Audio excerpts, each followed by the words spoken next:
ये press conference यहाँ पे रखी लोगों की दिक्कतों को देखते हुए। जो पिछले दिनों जो फ्लड यहाँ पे आया जिसमें काफ़ी नुकसान पूरे जम्मू कश्मीर में तो यहाँ पे हुआ, लेकिन जम्मू में भी काफ़ी नुकसान यहाँ पे हुआ और उस नुकसान को देखते हुए जो लोगों की उम्मीदें एडमिनिस्ट्रेशन की तरफ थी शायद उसमें कई खामियाँ यहाँ पे रह गई और उसका नुकसान ख़ास तौर पर एक इंफ्रास्ट्रक्चर था, जो एक धड़प का पुल, जिस पुल को हम लोगों ने यहाँ पे बनाया था, पहली मरतबा यहाँ पे बना और पुल बनने के बाद वो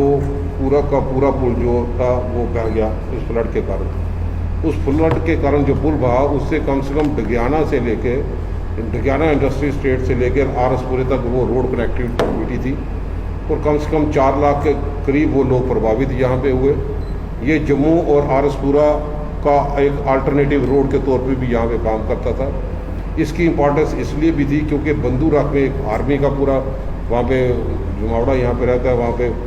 कैंप भी है, आर्मी कैंप। फिर उसी ढंग के पुल के दूसरी तरफ BSF का हेडक्वार्टर है। जो आज की स्थिति जम्मू कश्मीर की बनी है, सरहदों की स्थिति यहाँ पे बनी है, वहाँ पे इस पुल को लेके शायद यूटी एडमिनिस्ट्रेशन की तरफ से किसी ने खास कोई कदम यहाँ पे नहीं उठाए। कनेक्टिविटी बड़ी ज़्यादा ज़रूरत है। धड़प का गांव वहाँ पे पड़ता है और 24-25 गांव तो सिर्फ उसी इलाके में यहाँ पे हैं जो प्रभावित हुए, जो माल मवेशी का काम यहाँ पे करते थे। उन लोगों को जम्मू शहर तक अपने सामान की बिक्री, सब्जी की बिक्री करना बड़ा मुश्किल यहाँ पे हुआ। ओवरऑल इंफ्रास्ट्रक्चर जो डैमेज यहाँ पे हुआ उसकी कड़ी में इस चीज़ को फोकस करते हुए कि 2010 में अगर पुल बना, 2016 में भी फ्लड यहाँ पे है जिससे पानी ओवरफ्लो करके पुल के क्रॉस कर गया, लेकिन उससे जो पुल के पिलर थे उसमें साइल रूइन यहाँ पे हुई। हमारे नायब सरपंच, ये सरपंच सारे हमारे बीच में बैठे हैं, बार बार गुहार चीफ इंजीनियर साहब डिपार्टमेंट के पास गए कि इसकी प्रोटेक्शन यहाँ पे लगे। 2017 में उसके टेंडर भी यहाँ पे लगाए गए। 2017 में 50 लाख के टेंडर ताकि उसकी प्रोटेक्शन यहाँ पे हो पाए, लेकिन 2017 में प्रोटेक्शन लगाने के बाद भी अगर प्रोटेक्शन नहीं लगाई होती तो आज वो पुल जो था जैसे पूरा ज़मीन के साथ ही वो बह गया, वो नहीं बहता। हम लोग उसी दिन की डिमांड करते हैं कि ये जो डेवलपमेंट बातें यहाँ पे बड़ी करती हैं, ये डेवलपमेंट डेफिसिट की तरफ हमारे जम्मू कश्मीर को ले जा रहे हैं। और मैं समझता हूँ कहीं ना कहीं बहाना लगा के मॉनिटरिंग प्रॉपर तौर पे नहीं कर पाए। अगर ये टेंडर यहाँ पे लगा, उसकी अलाटमेंट यहाँ पे हुई, 50 लाख का टेंडर था, लेकिन काम ज़मीनी सतह पे नहीं हुआ। हम इसलिए जिस दिन पुल बहा हमें दुख हुआ कि वहाँ पे पुल बह गया, हम उस वक्त की भी मांग यहाँ पे करते थे, लेकिन आज 16-17 दिन हो गए यूटी एडमिनिस्ट्रेशन की तरफ से कोई इंक्वायरी इनिशिएटिव नहीं की गई कि कौन से अफसर इन्वॉल्व थे, कौन से लोग थे। जो आज भाजपा के लोग बड़े दावे करते हैं, मॉनिटरिंग किस ढंग से करते हैं, रिव्यू नहीं कर सके कहाँ पे क्या प्रॉब्लम यहाँ पे है। अगर टाइमली उसको किया होता तो मैं समझता हूँ आज पुल जो था करोड़ों रुपए का जो नुकसान होता वो बच जाता और हमारे लोगों की कनेक्टिविटी उसकी तरफ होती। एक तो इंक्वायरी फौरी तौर पे की जाए उच्च स्तर की मांग, और दूसरा इसको इमीडिएटली रिकंस्ट्रक्ट करने की काम शुरू किया जाए, क्योंकि ये बॉर्डर के साथ ये पुल जम्मू शहर से कनेक्ट यहाँ पे करता है। आर्मी और BSF के दोनों तरफ से इनका हेडक्वार्टर है। सारी चीज़ों को छोड़ते हुए इसको फौरी तौर पर रिकंस्ट्रक्ट करें और जितना भी हमारे इस इलाके में कई लोगों की ज़मीनें बह गई उसकी असेसमेंट के बाद कोई प्रॉपर तौर पे अभी तक मुआवजा, किसी को कंपनसेशन नहीं दी गई, किसी के मकान गिर गए, उसका कोई बंदोबस्त नहीं है, चाहे जम्मू हो, चाहे मेंढर जैसी जगह हो, पुंछ जैसी हो, ओवरऑल जो यहाँ पे लोगों को नुकसान हुआ। तो इसे सिर्फ खोखले दावे से, खोखले नारों से ये रीस्ट्रक्चर जो था दोबारा नहीं डेवलप होगा। ये डेवलप तभी होगा जब दिल से पॉलिटिकल विल यहाँ पे हो और सब लोग जो इस ढंग से गुमराह करते रहे। और 16 दिन के बाद भी जब सरकार की तरफ से कुछ यूटी एडमिनिस्ट्रेशन के जितने भी पदाधिकारी थे, जब उन्होंने इंक्वायरी की, कहीं भी कोई बात नहीं की, वहाँ पे लोगों को राहत कर देने के लिए कोई कदम यहाँ पे नहीं उठाया, तब हमें आप लोगों का सहारा लेते हुए ये कागज़ जो थे एक्सपोज करना पड़ा कि ये 2017 के टेंडर हैं और 3 साल ये लोग सोए रहे जो यूटी एडमिनिस्ट्रेशन के लोग थे। अगर ये काम हुआ तो किस क्वालिटी का काम हुआ, जांच पड़ताल के सामने, लोगों के सामने यहाँ पे आ जाए कि कौन लोग जिम्मेवार हैं, किन लोगों को छुपाने के लिए, किन लोगों को बचाने के लिए अभी तक इंक्वायरी इनिशिएट यहाँ पे नहीं की। तो मैं समझता हूँ कि इन चीज़ों पे आप लोगों के माध्यम से जनता तक ये बात यहाँ पे पहुँचे कि इंक्वायरी की ज़रूरत है और फौरी तौर पर ऐसे इंफ्रास्ट्रक्चर को फौरी तौर पे पुल बनाने का काम किसी न किसी ढंग से उसकी शुरुआत की जाए और आप लोगों के समर्थन की जरूरत करते हुए आज हमारे नायब सरपंच साहब, पंच साहब, जिन्होंने हमेशा हर बार अपनी आवाज़ बुलंद की कि धड़प के पुल को इंक्वायरी के साथ साथ फौरी तौर पे रिकंस्ट्रक्ट करने की बात करें ताकि जो लोग इन्वॉल्व हो यहाँ पे हो उन लोगों को भी खिलाफ कार्रवाई हो। और आज जिस ढंग से जम्मू कश्मीर के यहाँ पे हालात बने, मैं समझता हूँ इसके साथ साथ कई ऐसे मुद्दे यहाँ पे थे।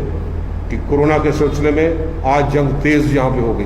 कितने ज़्यादा केसेस यहाँ पे आ गए। कहीं पे तो 10 करोड़ दिया और यहाँ पे जम्मू में 5 करोड़ दिया, लेकिन और फंड्स की यहाँ पे ज़रूरत है कि वो जम्मू में आज इससे प्रभावित लोग काफ़ी ज़्यादा यहाँ पे हो गए। रख रखाव के लिए सिर्फ राम भरोसे छोड़ा गया, जिसका पॉजिटिव चेक होता है चलो घर में क्वारंटाइन यहाँ पे कर पाए, लेकिन सिर्फ अभी सरकारी इदारे में, जिस सरकारी इदारे में टेस्टिंग यहाँ पे होती है रैपिड, बड़ा अच्छा स्टेप है। और हम सब स्टार्टिंग से कहा करते थे इसको फौरी तौर पे वार कोटिंग पे जनरल पब्लिक के सामने भी लाया जाए। कितने लोग जिस दफ्तर में जाते हैं 15-20 आदमी होते हैं, वो दफ्तर बंद, तो लोग कैसे सारे जाएंगे। लोगों के लिए प्रॉपर मैकेनिज्म इस एडमिनिस्ट्रेशन को देखना पड़ेगा कि कहाँ पे लूप होल है, नुकसान से हम लोग बच पाएँ। उसकी हम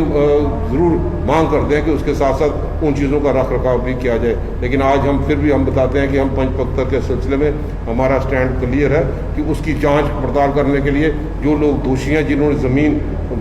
लेने का काम यहाँ पे किया, कौन से लोग थे, उसके खिलाफ कार्रवाई की जाए। आज भी कांग्रेस की तरफ से महिला कांग्रेस के लोगों ने वहाँ पे प्रदर्शन यहाँ पे किया, ताकि जब तक सच्चाई लोगों के सामने ना आए तो मैं समझता हूँ हमारा फ़र्ज़ यहाँ पे बनता है कि सरकार का ध्यान उनकी तरफ आकर्षित करें और जाँच का रिजल्ट जो है वो टाइम बाउंड यहाँ पे हो, लोगों के सामने आए और फौरी तौर पे जिस ढंग से पूरे इंफ्रास्ट्रक्चर हमारा ख़राब हुआ धड़प के पुल को लेके, खास तौर पे इसकी सेंसिटिविटी को देखते हुए कि पूरा इलाका जम्मू से लेकर आरएसपुरा सही तक इसकी रोड कनेक्टिविटी है, ये काम जो है वो तेज़ी से और जल्द से जल्द शुरू हो पाए।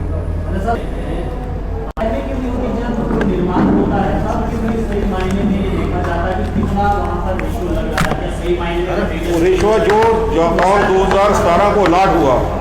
लाट होने के बाद काम ही ग्राउंड में पूरा नहीं हुआ, इसलिए तो हम जांच करते हैं जो भी लोग हैं, जो भी अफसर इन्वॉल्व हैं, किनको शीट कर रहे हैं। ये क्रिमिनल नेग्लिजेंस लोकल नुमाइंदे बीजेपी स्पॉन्सर्ड, उनका भी फर्ज बनता है कि वो मॉनिटरिंग करें, उसका रिव्यू करें कौन कौन से ये टेंडर की अलॉटमेंट की काफ़ी सब कुछ। ये 2017 में अगर पैसा लगा होता तो आज 2020 में 3 साल में तो कम से कम उसकी प्रोटेक्शन होती है। जब उसकी साइल का रोइन हुआ तो पूरा पुल नीचे से ही बह गया, ऊपर से नहीं टूटा, नीचे से जब बैठ गया तो शक की सुई कहीं ना कहीं होती है। जब अफसरों ने यहाँ टेंडर किया या अगर उसने काम नहीं किया तो रीटेंडर कर दिया, रीटेंडर भी नहीं किया, किसी ने नोटिस भी नहीं लिया, सिर्फ टाइम किल करने के लिए अपना वक्त यहाँ पे निकाला। इसलिए हम आप लोगों का सहारा लेते हुए ये मांग करते हैं कि इसको जांच हाई लेवल पे यहाँ पे हो जाए, ताकि दूध का दूध और पानी का पानी भी लोग। अपने जज साहब के साथ हमने खड़े हैं, जो उनका हुक्म होगा हम मानने के लिए तैयार है, लेकिन जज साहब के हमने उनको भी नोटिस में लाया, क्योंकि अभी तक टाइटल क्लियर नहीं किया, लेकिन अभी तक भी इंक्वायरी के पीछे नहीं है। हमें जांच चाहिए कि कौन कौन से लोग अफसर इन्वॉल्व थे, जिन्होंने ज़मीन उनकी नहीं थी, अपने आप को मिस रिप्रेजेंट किया,